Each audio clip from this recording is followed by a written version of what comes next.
Welcome back to more Keep Smiling adventures, and in today's video we will be taking a look at some of the UK's easiest and hardest bikepacking routes that I have completed over the past couple of years on this channel.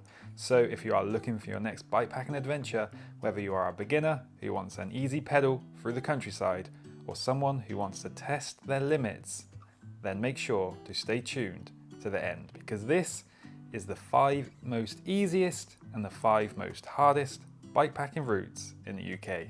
Let's start with some easy pedaling with the 5 easiest UK bikepacking routes.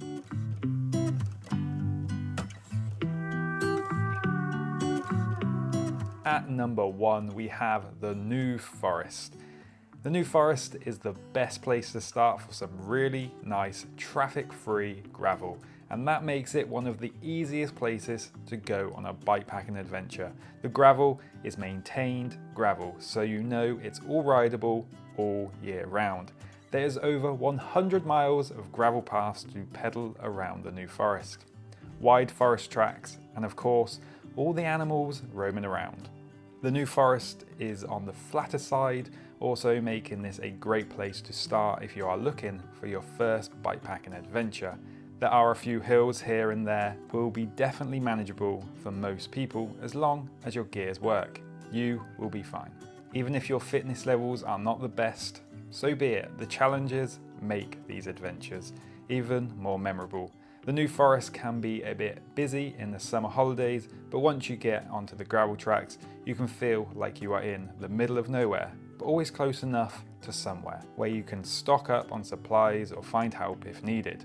The New Forest is a great place to test how your bike feels loaded with all the gear you think you will need and all the gear you will find out you didn't need. A great place to get used to how your loaded bike feels.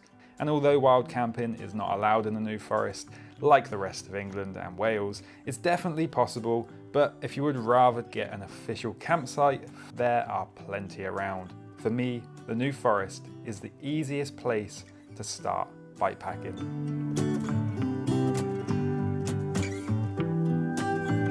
At number 2 we have the Rebellion Way. The Rebellion Way is another great easy UK bikepacking route, a cycling UK route, and probably their easiest route that I have done myself. The distance might be a challenge for some people at 231 miles or 372 kilometers, but the route itself is fairly flat throughout, with only a few gradual climbs along the way, nothing too steep. Most of this route is along cycle routes, along quiet country lanes with the occasional off-road gravel trail or bridleway. Most of this route is actually on paved surfaces, so it's not a technical ride, making it a great option for those that maybe don't want the extreme technical trails and just want some nice pedaling and to enjoy the scenery. This route will take you on an adventure around Norfolk with lots of nice pedaling to experience and lots of history to discover. I think this is a great starting route if you are looking to go out for a few nights. The route is easy to ride with plenty of places to stop along the way, whether you want to wild camp or just get a hotel for the night. As this route is not that remote, you have them options. No special gear or expensive bikes are required to ride this route. A simple hybrid bike will get the job done. Cycling UK did a good job here at making a nice, easy bikepacking route for beginners.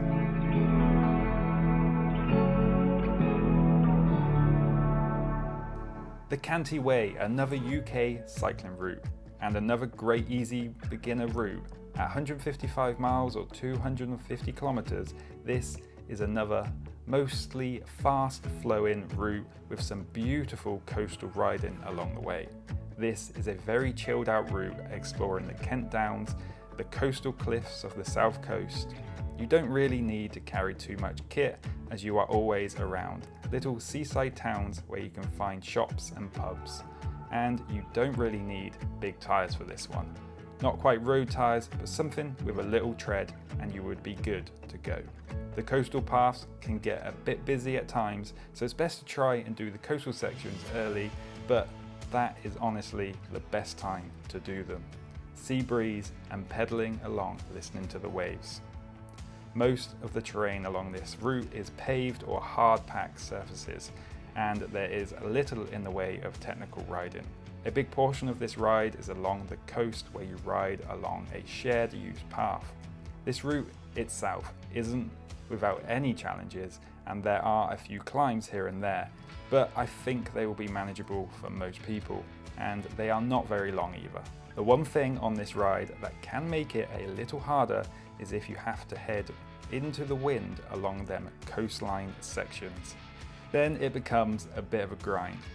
But overall, with the beautiful coastal riding, the Kent Downs and the beautiful Rye Harbour, this makes a great easy route with some peaceful, mind-freeing pedalling.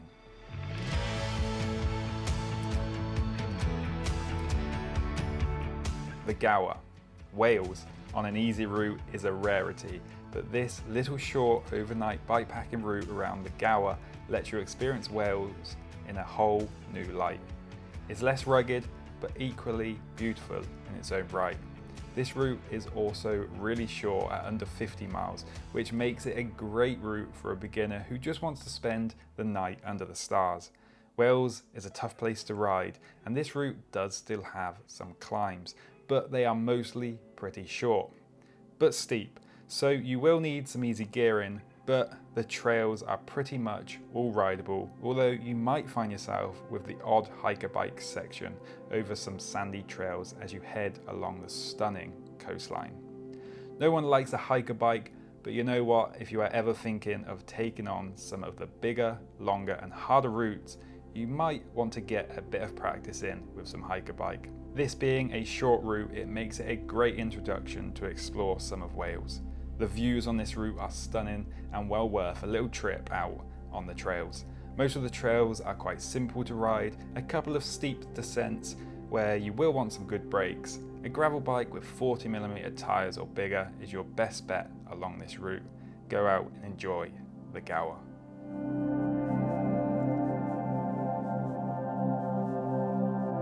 At number 5, the North Downs Way. For me, this is the much more beginner-friendly version of the South Downs Way, and although it does have its challenges with some climbing, it's an incredibly beautiful route to follow, with most of your time spent pedaling along off-road trails. Lots of single track with trees either side mean it isn't affected by the wind as much, and it's a well signposted route, which makes navigation fairly easy. I'd still use a GPS, but there are signs marking out the North Downs Way cycle route as well as the walking route. The best time to take this route on is bluebell season, because pedaling through the trees with the ground full of colour is an amazing sight. Starting in Farnham, you can extend the North Downs Way all the way to Dover, heading into the Kent Downs, which makes for a great bikepacking adventure, which isn't overly long at 137 miles, 220 kilometers. For me, this route is a great balance of fun, easy pedaling with the occasional challenge to make it feel really fun and a rewarding ride when you get to the end. Plenty of spots to set up camp for the night, and the distance between being off-road, out of the way, and coming through a town where you can grab your supplies is never too far away. I think this is a great route for a beginner who is looking to start challenging themselves and are getting ready to take on some bigger, longer and harder routes. The North Downs Way is a great route to start on. So they are the 5 easiest UK bikepacking routes, in my opinion. So now it's time to get your heart pumping with the UK's hardest bikepacking routes for those wanting to push themselves both mentally and physically. Let's go. So on to the hardest routes in the UK, and we're starting off with number 1, the South Downs Way. The much harder version of the North Downs Way, in my opinion. A 100-mile, 160-kilometre off-road trail, the South Downs Way is a very popular walking and cycling route. It starts in Winchester and finishes in Eastbourne, or vice versa. It's nearly all off-road and is very well signposted. And what's even better, and I'm not sure there are many other trails like this in the UK at least, but they have water taps along the way. But this route, it's always a challenge. If you are not going up, you are going down. And that down is fast and sometimes rough, so you need to be concentrating. And them ups are nearly always steep. It is all rideable if you have the legs and the energy, but sometimes it's a little technical and rutty in places. With 100 miles and about 12,000 feet of elevation gain, it's a route that can feel relentless at times. Descend for a minute, then climb for 5. That is how the route feels the whole way. But that's not to say it's not a great route to take on, and a very rewarding one with some absolutely incredible views along the way. It's a route that you need a good level of fitness to enjoy though. There are water taps along the route like I mentioned, and there are a few tea rooms along the route, but everything can feel slow going and far away, so make sure you pack enough supplies and fuel yourself sufficiently.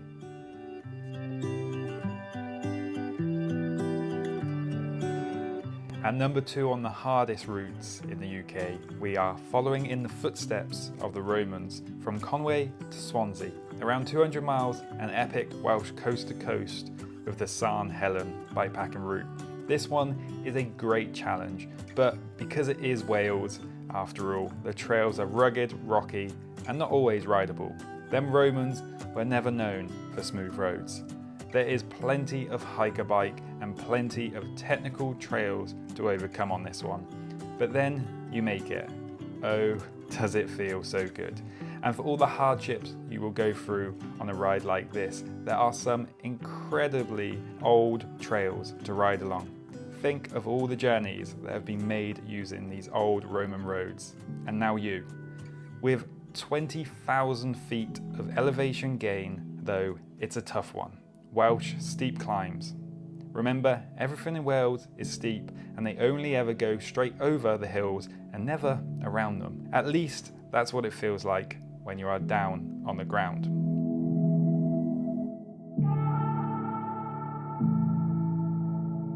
On to number 3. Rugged, remote, the Great British Divide. John O'Groats to Land's End. An off-road, end-to-end adventure. 1,200 miles across Scotland, North England, Wales, and the southwest of England. A true epic and a sure way to have an epic adventure. I took this route on in reverse from the normal direction. Spoiler alert, I think it's actually better this way. In March, making my way through the Scottish Highlands first, a cool breeze and a nice 10 degrees is what I was riding in. It was actually perfect. The mountains still with snow on top.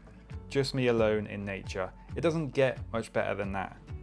It was an adventure with so many memories made, being the longest ride on this list. I guess you might be surprised that it's only at number 3 in the hardest bikepacking routes.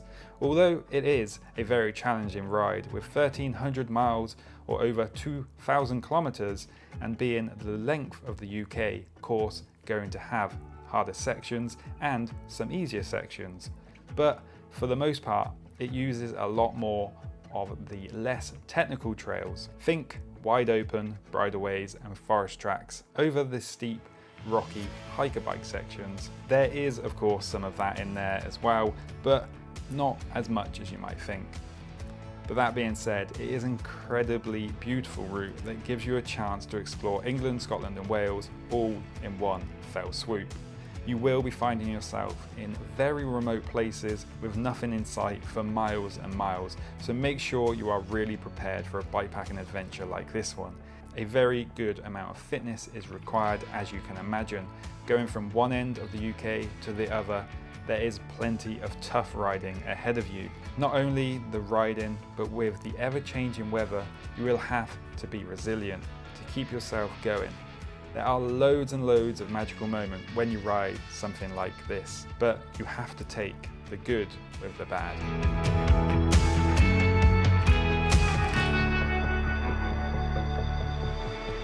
The Great North Trail, an absolute epic ride, pedalling up to Cape Wrath in Scotland. The 780-mile epic ride starts in the Pennines and ends at the most northwesterly point, Cape Wrath.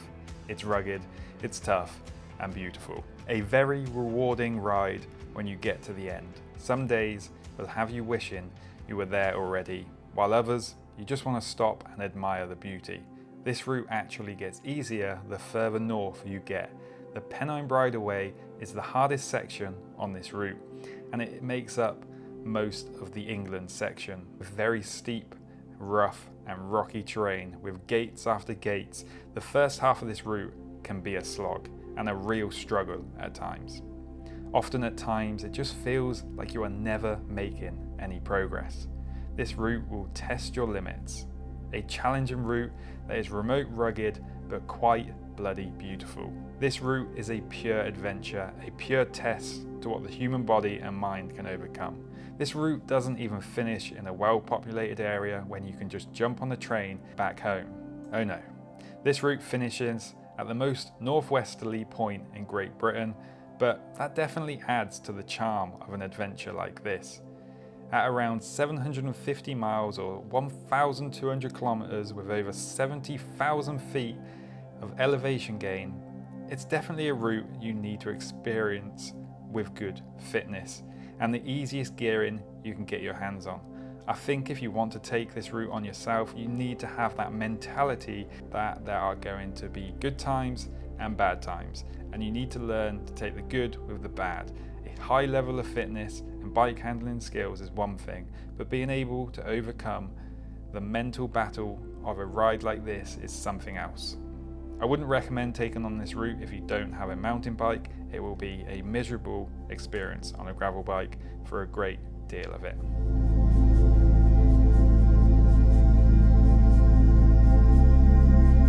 On to what I believe is the hardest route that I have taken on in the UK over the last couple of years. The Lakeland 200. Now this one is one challenging ride and probably one of the hardest routes in the UK, in my opinion. Well, the hardest 200 kilometers or 130 miles of my life. 130 miles with 22,000 feet of elevation gain. I could leave it at that really. In my opinion, this is a route more suited to not actually bikepacking and much more for a mountain bike trip where you either just ride the whole thing in one go, which would be an epic tough challenge, or you stay in a B&B for the night. This way the riding might be a little more enjoyable because it is incredibly tough and lots of very steep technical trails with a fully loaded bike. And even without all your gear on your bike, you will still have some pretty long hiker bike sections. The worst thing is sometimes you hike up and down. It's that kind of ride. Having said that though, the lakes are a beautiful place and it is worth going just to sit in nature that feels like you are sitting in a painting. It's only a short route. This is by far the hardest route I have done over the last couple of years on this channel. The trails are incredibly technical and can be very dangerous, so a very high level of bike handling skills are needed if you want to ride as much of this route as you can. Remote, rugged and technical trails means you need to know what you are doing on a route like this. If you don't know what you are doing, I'd stay far away from this one. This is a type 2 kind of ride for sure, and I probably wouldn't do it again, but I'm glad I did keep going and got through it. So there we have it, the 5 easiest and 5 hardest bikepacking routes that I have covered in the UK over the last couple of years. If you want to discover more about these routes or other routes like these, then make sure to check out the Keep Smiling Adventures website, which will be linked below this video under the subscribe button. So until next time, keep smiling and enjoy the adventure.